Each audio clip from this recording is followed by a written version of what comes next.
අද වීඩියෝෙන් අපි බලන්න යන්නේ first day of pre-academic. මගේ යාළුවයි කැම්පස් එකට එද්දි 7:45 විතර වුණා. ඒ වෙද්දි නම් වැඩි කවුරුත් ඇවිල්ලා හිටියේ නැහැ. හැබැයි 8 වෙද්දි මගේ යාළුවෝ ටික ඔක්කොම ආවා. එතකොට අද තියෙන්නේ pre-academic. අපිට මේ pre-academic program එකේ පොඩි introduction එකක් දෙන්න අපි එක්කන් ගියා auditorium එකට. ඔයාලා බලන්න ඇති මොකද්ද මේ pre-academic කියන්නේ කියලා. pre-academic කියන්නේ අපේ academic පටන් ගන්න කලින් අපිට දෙන පොඩි training එකක්. මේ training program එකේදී ගොඩක් දේවල් අපිට කියලා දෙනවා. පළවෙනි එක තමයි effective learning techniques. දෙවෙනි එක තමයි motivation and discipline කියන්නේ මොකක්ද? තුන්වෙනි එක තමයි time management. හතරවෙනි එක team building activities. පළවෙනියටම අපිට තිබ්බේ effective learning techniques ගැන ඉගෙන ගන්න.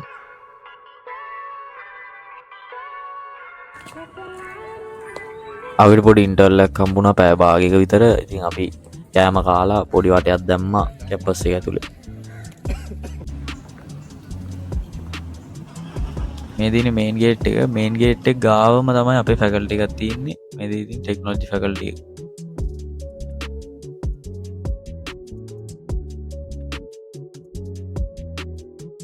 ඊට පස්සේ අපි ඇතුළට ආවා. ඊට පස්සේ අපිට තිබ්බේ ටීම් බිල්ඩින් ඇක්ටිවිටීස්. අපිට ඒකට වෙනම ක්ලාස් රූම් එකකට යන්න කිව්වා.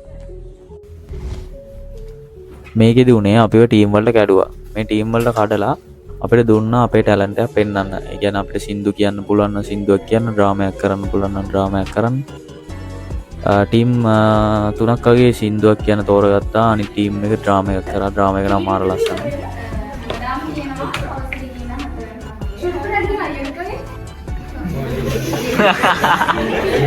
ඊට පස්සේ අපිට ලන්ච් එක ගන්න ඉන්ටර්වල් එකක් හම්බුණා. අපි ඉන්ටර්වල් එකේ අපිට ලන්ච් එක ගන්න තියෙන 6th floor එකට යන්න ඕනේ. ඒකේ මාර ලස්සනයි 6th floor එකේ මාර view එකක් තියෙන එතන. අපි දෙම්ම කාලා ඊට පස්සේ ආයි පල්ලෙහාට ආවා.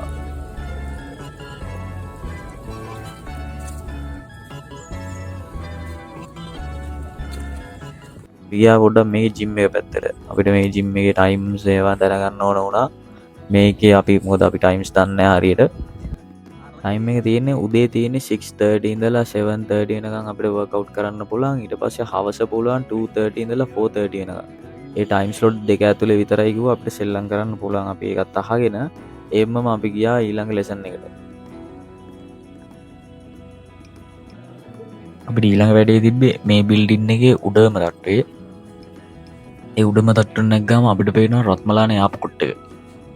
මේකෙදී අපිට තිබ්බේ ටීම් වලට වෙන් වෙලා ඩිබේට් එකක් කරන්න. මේකේ ෆන් එක වැඩි වුණේ අපිට තමයි මුලින්ම ඩිබේට් එක කරන්න ඕනේ. ඊට පස්සේ ඒකත් ඉවර වෙලා ඉතින් අද දවසේ වැඩ ටික ඔක්කොම ඉවර වුණා.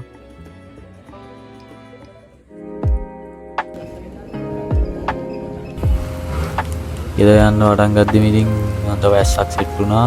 වැස්සත් එක්ක එම්මම ගෙදර ගියා.